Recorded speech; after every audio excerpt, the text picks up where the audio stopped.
Hey, what's going on here? What are you doing right here? Having coffee? What's the reason you approached? I need to see IDs, all of you. Officer, please tell the reason. Just cooperate. If you got nothing to hide, this is quick. If you can't state a reason, you can't demand identification. Dad? What happens when a patrol officer walks up to a family at a cafe table, can't name a single crime, and still demands to see everyone's ID?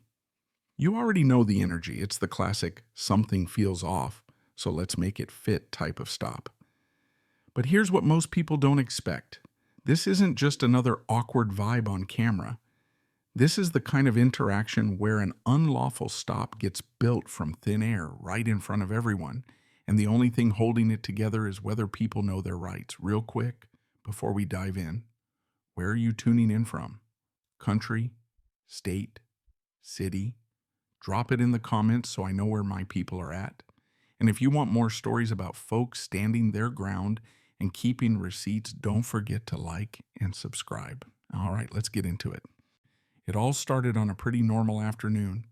Deputy U.S. Marshal Marcus Reed was sitting outside at a nice cafe with his wife Danielle and their teenage son Jordan. The place was your typical upscale plaza, outdoor tables, shoppers with bags, some strollers, people living their lives and not bothering anyone.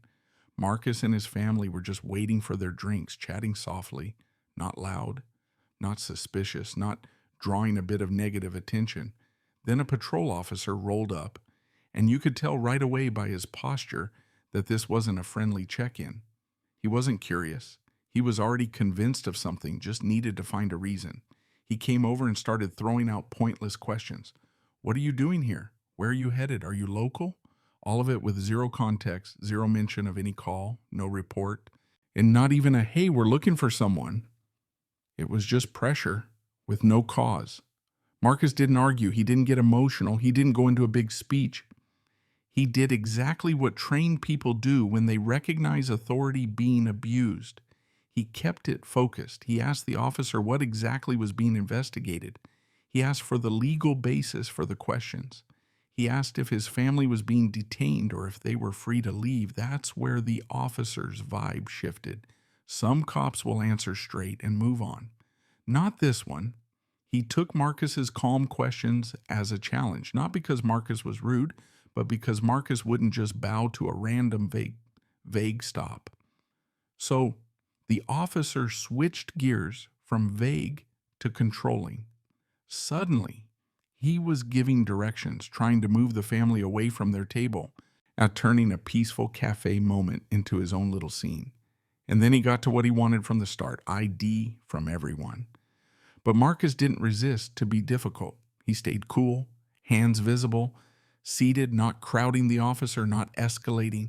He calmly kept repeating his point. If there's no crime, there's no reason for a demand for IDs. Then came the usual guilt trip. If you've got nothing to hide, pressure. The officer acted like compliance was just a polite thing Marcus owed him. But Marcus, being experienced, knew how things get twisted when there's no video. A vague stop becomes reasonable suspicion. A polite question becomes aggressive behavior. Sitting still becomes refusing lawful commands. He wasn't about to be the guy written up as a threat, so he quietly started recording. Danielle, too, from her side of the table. 2 angles, 2 audio tracks. That's a big deal. The officer noticed once he saw the phones, his own behavior got more performative. He started narrating for the camera, talking like he was already defending himself to supervisors. Words like non-compliance came up, but never any actual lawful command. He moved closer, trying to make the family so uncomfortable that they'd leave on their own. That's the game. Crank up the stress until you get what you want. But Marcus held steady. No insults, no threats, no badge flex, just the same question. What exactly is the reason for this stop? And all the while, Jordan, their teenage son, was sitting there taking it all in. And you know that matters. A teenager doesn't process policy. He sees the way people get treated. His face tightened up. Danielle noticed.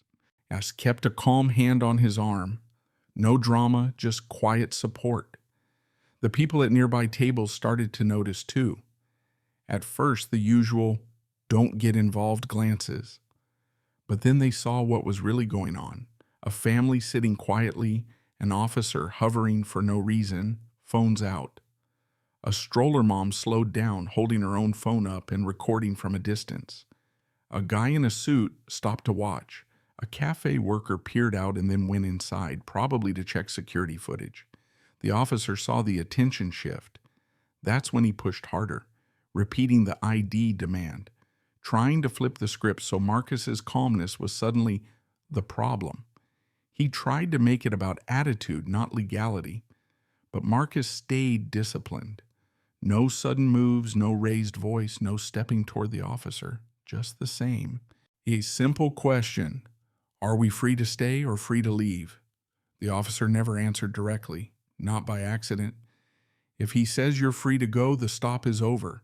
If you're detained, he needs a reason. So he tried to keep it in that gray zone. Marcus wouldn't let him. While the officer talked, Marcus started documenting everything: badge number, unit info, time, which cameras were nearby, table number, the layout, all the details you need so a story can't get rewritten later. The officer tried a pressure move, shifting his stance and touching his radio.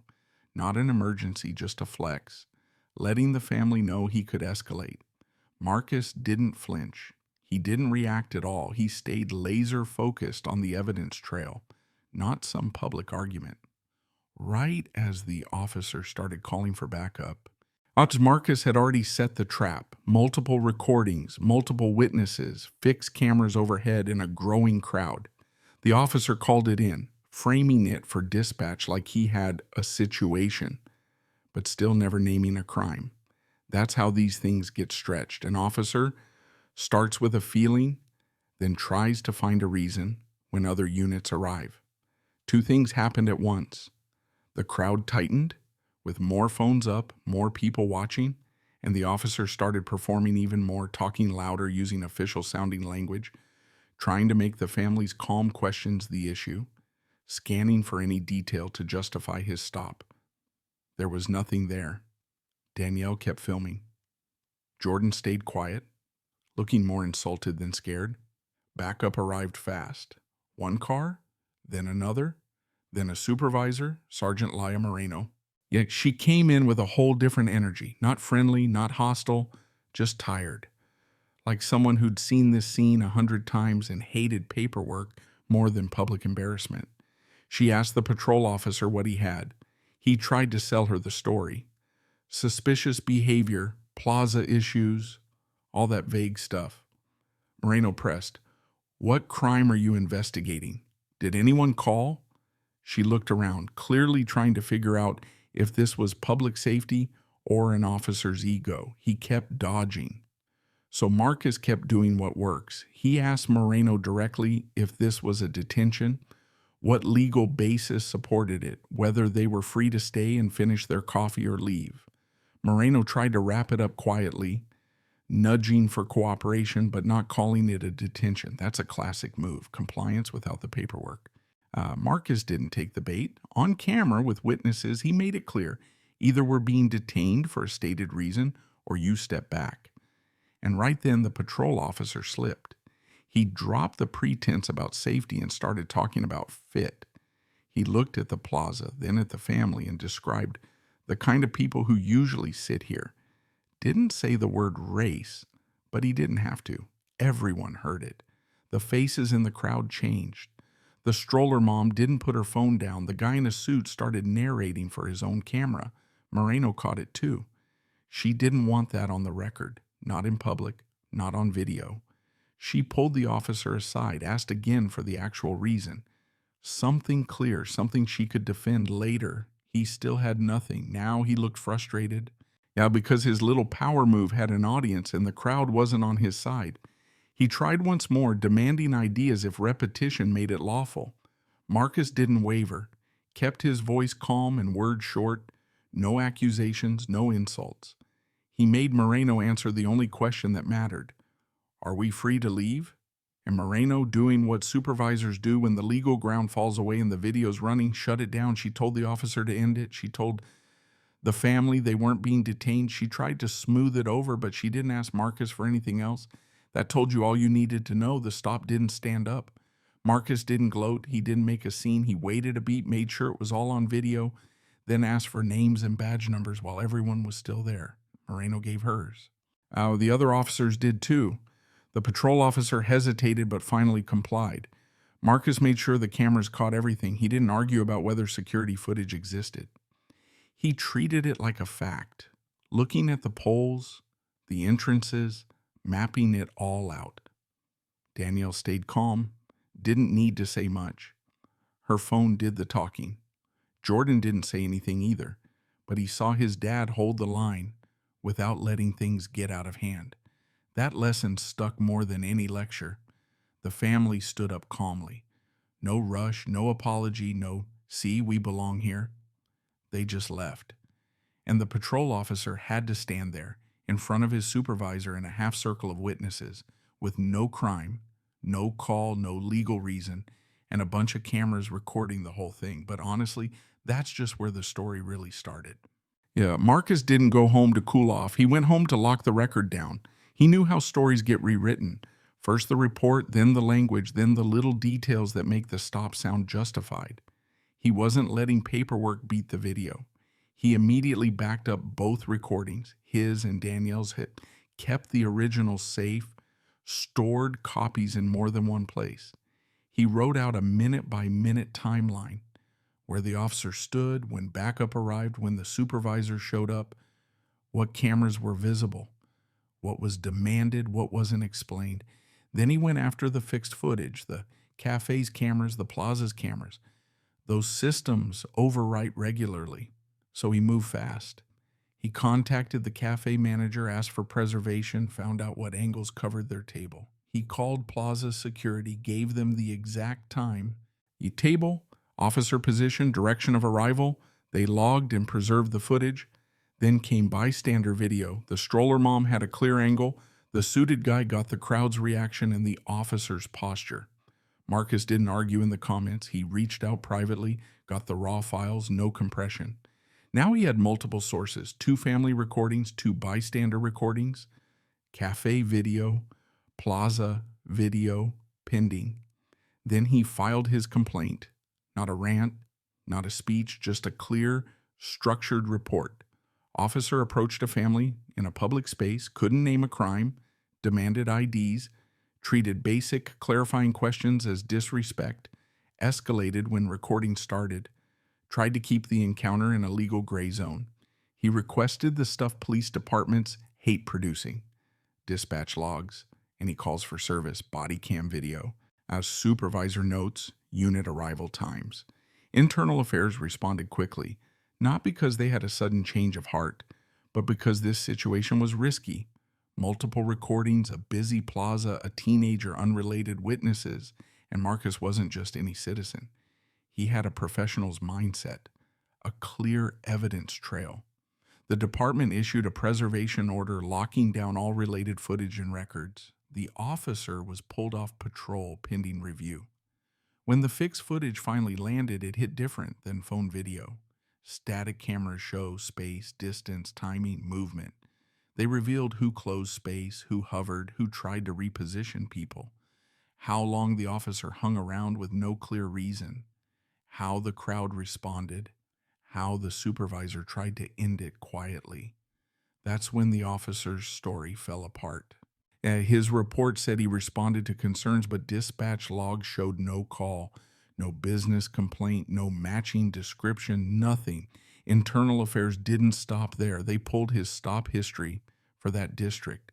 Same vague language, same ID demands, same pattern of escalating a consensual contact when someone asserted their rights. Previous complaints that went nowhere suddenly looked a lot different with video to match. Now the department had a problem. One bad incident, but also a clear pattern. The officer went from temporary reassignment to administrative leave. Then, after the review, he was hit with a sustained finding for attempted unlawful detention and conduct unbecoming. They didn't need to argue motives or intent. The facts and the footage spoke for themselves. Discipline followed. He lost street duty, lost overtime, got a long suspension, and his file was flagged for progressive discipline if he repeated anything similar. He appealed, of course, with the union pushing all the usual buttons: officer safety, totality of circumstances, public order. They tried to turn calm, reasonable questions into non-compliance, but video doesn't care about buzzwords. The appeal didn't erase the findings. The city braced for fallout. Civilian oversight requested the file. The footage was too clear to bury and too public to ignore. The city attorney stepped in early, seeing a lawsuit coming. Marcus didn't chase a payout, he chased accountability. He still protected his family's interests, filed the claim, documented harm, kept it professional. The city settled rather than risk a public trial with multiple angles and zero legal justification. Now, policy changes followed. Procedures for consensual contacts in business districts were tightened. Language about ID demands clarified. Training added about the difference between a conversation and a detention. Supervisors were told to intervene faster when officers couldn't articulate a crime. Even the plaza updated protocols so security wouldn't treat incidents like customer complaints. But here's the personal part. Jordan didn't walk away feeling brave. He walked away feeling exposed. He saw how fast normal can turn into targeted, how an officer can create a problem out of nothing and then blame the person asking for clarity. Danielle handled that at home, not with a lecture, but with facts. Why they stayed calm, why they recorded, why his dad never escalated, why they didn't try to prove they belonged. Marcus kept it simple. He didn't tell Jordan to be fearless. He told him to be ready, to stay in control, to document, to know the line between cooperation and surrender.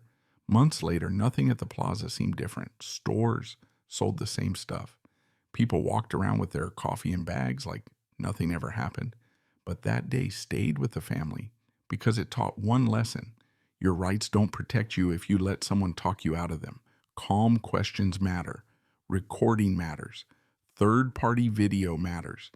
And when you've got the facts locked down, the usual excuses just don't survive. So here's my question for you. If you were at that table and an officer tried to turn your lunch into a checkpoint, would you know how to keep things clean and safe without giving up your rights? Drop your thoughts in the comments. If you've ever seen something like this, share your story. Someone out there needs to know they're not alone. And if you want more real, modern stories built around receipts and accountability, hit like, subscribe, and stick around for more.